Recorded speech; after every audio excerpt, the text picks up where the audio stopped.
नमस्कार दोस्तों, स्वागत है आपका आपके चैनल ITI सक्सेस एजुकेशन पर। मैं आशा करता हूँ कि आप सब कुशल मंगल होंगे। और सबसे पहले तो मैं उन लोगों को कंग्रेचुलेशन बोलना चाहता हूँ जिनका बिहार ITI इंस्ट्रक्टर का एग्ज़ाम क्लियर हो चुका है। उन सभी को मेरी तरफ से कंग्रेचुलेशन और उनके आने वाले भविष्य के लिए मैं मंगलमय कामना करता हूं। आज हम बात करेंगे बिहार ITI सेक्टर के भर्ती के बारे में, उसकी जो मेरिट है उसके बारे में, डॉक्यूमेंट के बारे में, और कई लोगों के मैसेज कॉल भी आ रहे हैं कि क्या रिजल्ट में कोई धांधली हुई है, उसके बारे में भी हम बात करेंगे दोस्तों। वीडियो शुरू करने से पहले तो मैं आपको कहना चाहूंगा कि आप हमारा चैनल ITI सक्सेस एजुकेशन को सब्सक्राइब करें, लाइक करें और शेयर करें दोस्तों। तो हम शुरू करते हैं दोस्तों। सबसे पहले तो बात करते हैं तो मेरिट की। मेरिट के बारे में भी मैं अपनी पिछली वीडियो में भी काफ़ी बार बता चुका हूं कि जो मेरिट है ये ज़्यादा नहीं रहने वाला है। कुछ ट्रेड जैसे कि इलेक्ट्रिशियन, फिटर, वेल्डर, इलेक्ट्रॉनिक जैसे जो ट्रेड, इलेक्ट्रिशियन जैसे जो ट्रेड हैं, उन ट्रेडों का जो मेरिट है ये थोड़ा ज़्यादा रहेगा। और बाकी ट्रेड, सभी ट्रेड विद CITES जो कैंडिडेट हैं उनके पास मार्क्स भी अगर आ चुके हैं तो उनका जॉब यहाँ पर पक्का है, उनका नौकरी यहाँ पर पक्का है, उनको कोई भी नौकरी लेने से नहीं रोक सकता।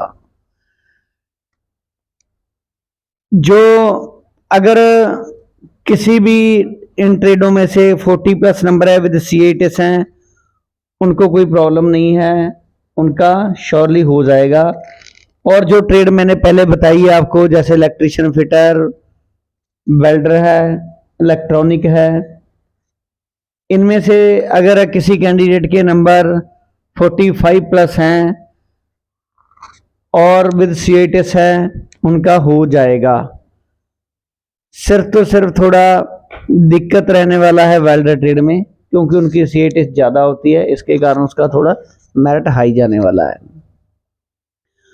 उसके बाद बात करते हैं दोस्तों डॉक्यूमेंट की। डॉक्यूमेंट के बारे में मैं आपको बता देना चाहता हूं कि डॉक्यूमेंट आपके जो आपने फॉर्म भरते समय डिटेल फिल की थी वो ही डॉक्यूमेंट इसमें चाहिए दोस्तों। जैसे कि 10th का, ITI का, अप्रेंटिसशिप का, डिप्लोमे का, डिग्री का और रेजिडेंस सर्टिफिकेट, आधार कार्ड जैसे जो भी आपने यहाँ पे डिटेल फिल की थी वो ही डॉक्यूमेंट आपको ओरिजिनल में चाहिए होने। इसलिए आप अपने ये सभी डॉक्यूमेंट काउंसलिंग के लिए रेडी रखें। और सबसे इम्पोर्टेंट जो डॉक्यूमेंट है एक्सपीरियंस का दोस्तों।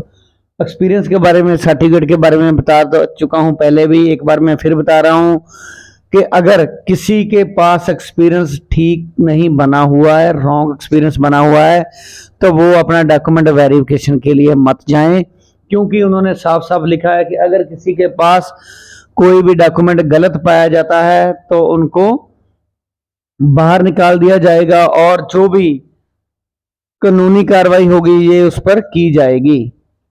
इसीलिए अगर किसी के पास डॉक्यूमेंट गलत आपने एक्सपीरियंस का सर्टिफिकेट लगाया है, जान नहीं बनाया, आप सोच रहे हो कि हो जाएगा, तो प्लीज आप वहां पे मत जाना डॉक्यूमेंट वेरिफिकेशन के लिए, क्योंकि अगर आप पकड़े गए तो आप पर कानूनी कार्रवाई होगी और आगे से भी आप किसी भी डिपार्टमेंट का गवर्नमेंट जॉब के लिए एग्जाम देने के काबिल नहीं रहोगे दोस्तों। इसलिए मैं कहना चाहूंगा कि अगर किसी के पास जो गलत है डॉक्यूमेंट तो वो मत जाएं, और बाकी सभी डॉक्यूमेंट आप अपने रेडी रखें। एक्सपीरियंस का जो फॉर्मेट है वो मैंने बताया कि अगर किसी के पास इंडस्ट्री का है या किसी ITI का सर्टिफिकेट है एक्सपीरियंस का, तो प्रॉपर वो बना हुआ होना चाहिए, उसकी जो सैलरी स्लिप होनी चाहिए, अकाउंट में सैलरी आई होनी चाहिए, उसकी पोर्टल पर उसका नाम बोलना चाहिए, अटेंडेंस जो है वो अटेंडेंस रजिस्टर है जो उस पर वो कंप्लीट होने चाहिए, वो इन सभी में से किसी भी चीज को मांग सकते हैं वेरिफिकेशन के टाइम। इसीलिए बोल रहा हूं कि अगर किसी के पास ऐसा नहीं है, वैसे ही किसी ने लेटर पैड पर किसी से लिखवा लिया एक्सपीरियंस, तो वो नहीं चलेगा। कृपया वो डॉक्यूमेंट वेरिफिकेशन के लिए मत जाना, उन्होंने काउंसलिंग में मत जाए हो, क्योंकि आप पर कुछ कार्रवाई हो सकती है दोस्तों। और आगे बात करते हैं दोस्तों कि बहुत सारे कैंडिडेट की मैसेज कॉल आ रहे हैं, क्या रिजल्ट में कुछ धांधली हुआ है या नहीं, और बार बार वो पूछ रहे हैं कि जो ऑब्जेक्शन मांगे गए थे उनका क्या हुआ। मैं बताना चाहूंगा आपको कि आपको पता है कि जब आंसर की जारी हुआ था तो तब ऑब्जेक्शन मांगे गए थे, ऑब्जेक्शन रेज के लिए मांगा गया था, जिसकी कि 200 रुपए एक क्वेश्चन की फीस भी रखी गई थी। बहुत सारे कैंडिडेट ने ऑब्जेक्शन भी रेज किए थे। और आपको पता होगा कि जब ऑब्जेक्शन रेज होते हैं तो उसकी आंसर की दोबारा जारी होती है। अगर आंसर की नहीं जारी होती तो रिजल्ट में उसके नंबर प्लस होके आते हैं।